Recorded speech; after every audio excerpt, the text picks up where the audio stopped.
It's an early December morning in Manhattan.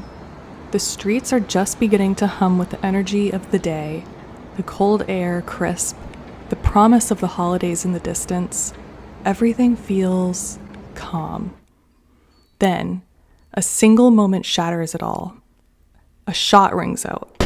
Confusion turns into chaos. A man falls, and in an instant, the city's serenity is replaced by a chilling reality. This man wasn't just any man.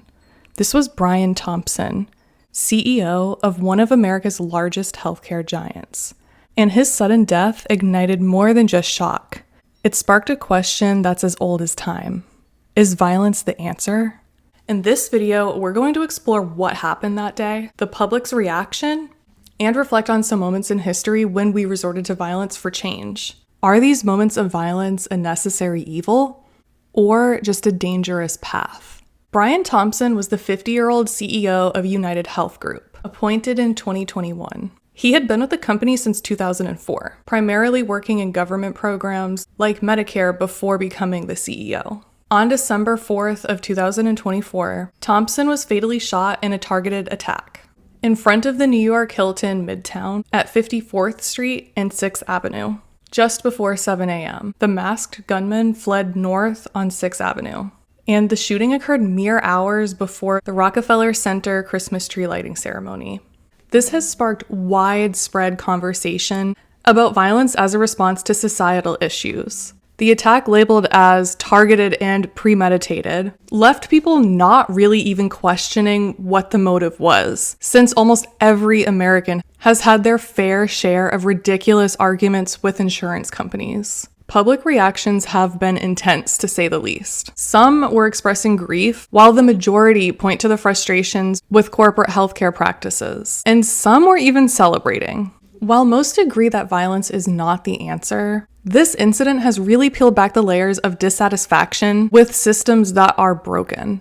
It's reignited debates about how far societal frustrations can push individuals, and that this reflects a much deeper systemic issue.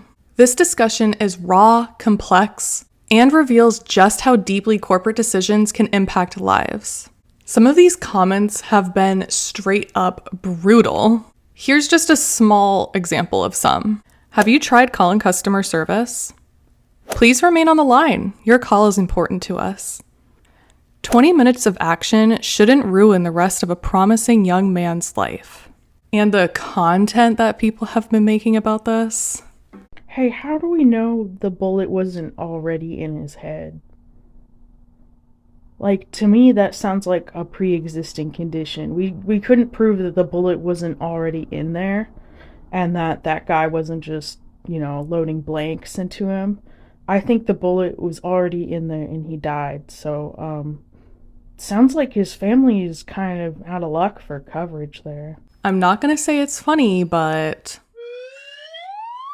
many Americans are just fed up with health insurance companies, including doctors. Didn't I tell you this was going to happen? When insurance companies make bad policy, the doctors are always the ones who are blamed. So when this insurance company tried to cap anesthesia during surgery and then reverse their policy because the public got wind of it and got pissed, they turned right around and blame it on the doctors. According to them, the policy would not have increased costs for their enrollees, which is news to me because aren't premiums going up next year? Rather, it would have reduced payments for some of the most overpaid physicians in America. They called them millionaire doctors. And not just that, they're accusing anesthesiologists of engaging in overbilling, overstating the length of a procedure. They did not just accuse an entire specialty of doctors of fraud. Never mind, you can't just make up surgery times. These things are witnessed and recorded by everybody in the room.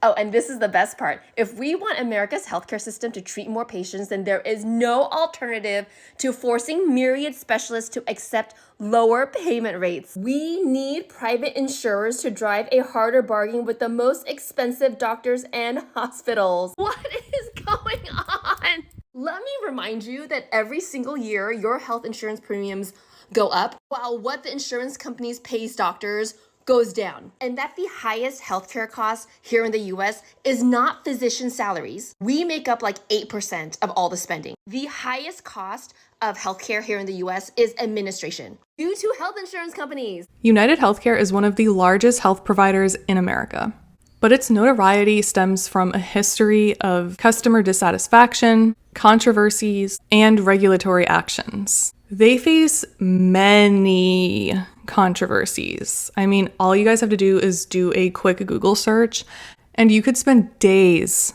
reading it all.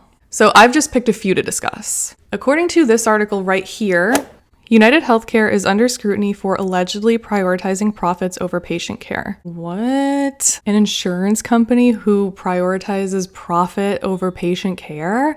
With accusations of routinely denying claims and creating barriers to accessing necessary healthcare, activists and lawyers point to the company's use of AI algorithms with purportedly high error rates to deny claims. Up to 90% error rate, to be exact.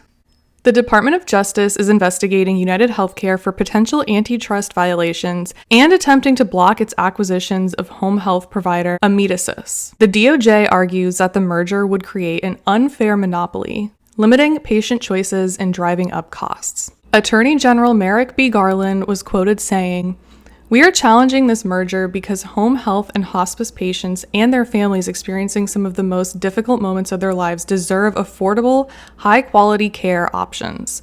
The Justice Department will not hesitate to check unlawful consolidation and monopolization that threatens to harm vulnerable patients, their families, and healthcare workers." This recent scrutiny follows a history of financial misconduct at United Healthcare. In 2008, former CEO William Murd3r paid back $600 million after the SEC alleged he had been granting himself and other executives undisclosed stock options for over a decade. This incident raises concerns about the company's ethical conduct and corporate governance. Lawyers from the DOJ have also launched a probe into whether United Healthcare was running a monopoly and unfairly restricting its competitors. The DOJ has sued to block the company from buying Amedisys, a home health and hospice provider, with the lawsuit naming Thompson and others and accusing them of unlawful practices. Simply Wall Street reported that United Healthcare insiders sold $16 million of their stock in the company amid the probe and lawsuit. Meanwhile, Thompson was accused of selling 31% of his stock before he told investors about the DOJ probe into the business. Interesting that the only things that were found inside of the bag of the Pew Pewer were a Tommy Hilfiger jacket and Monopoly money. Perhaps insinuating that they have a monopoly over the American people.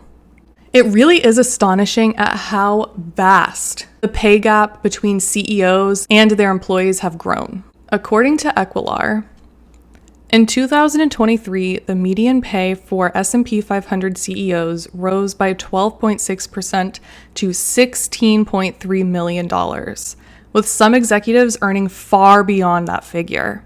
For example, the highest paid CEO, Broadcom's Hock Tan, received $161.8 million in compensation.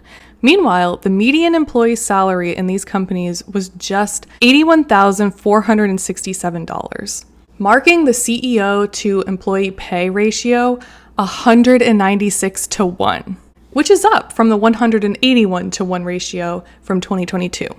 This disparity is not new, but it continues to widen. Even during periods of economic struggle or layoffs, executive pay remained resilient or even increased. The conversation around these pay disparities often highlight concerns about fairness, workplace morale, and the broader impact on economic inequality. It's an ongoing issue. And if these figures continue to grow, they underscore how disconnected CEO earnings can be from the financial realities of the average employee. With that being said, I want to address Elon's tweet. To avoid any more spread of misinformation, I am not going to read it, but you can pause and read if you want. Although I would not be shocked if this is what he actually thought, this tweet is proven to be false. But you know what's not false? Is Elon using his young son as a bodyguard. Thursday, December 5th, the day after Brian Thompson's shooting, Elon Musk boasted his young son, little x, on his shoulders during his Capitol visit to discuss President-elect Donald Trump's Department of Governance Efficiency, aka the Dodge Initiative. Many people found it cute and heartwarming, thinking that he was incorporating his son, but I think we all can see right through what he was really trying to do. Using violence as a means of change runs deep throughout history. But I'm not gonna lie, it was really difficult to try to find a point in time in history that is comparable to what is currently going on. I mean, right now, most Americans, whether they agree with the action or not, can all understand why it happened. Nearly every single American has been screwed over at some point by health insurance companies. Who would have thought that this is what would unite us again? So this brings us to the main question. Is violence the answer? If violence is not the answer, then why do we participate in war? Sending our own people over to get slaughtered while the wealthy decision makers sit all cozy.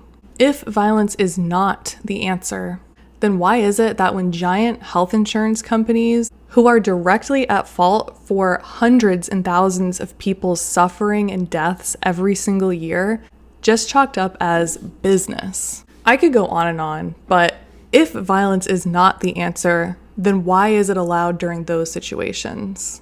The truth is, people can only be wronged for so long until they revolt. Greedy corporations have made it abundantly clear that they're not going to listen to us. So what else are people supposed to do? How else do you get through to them? Best case scenario, after this incident, they'll hear us out. But something tells me that they're not.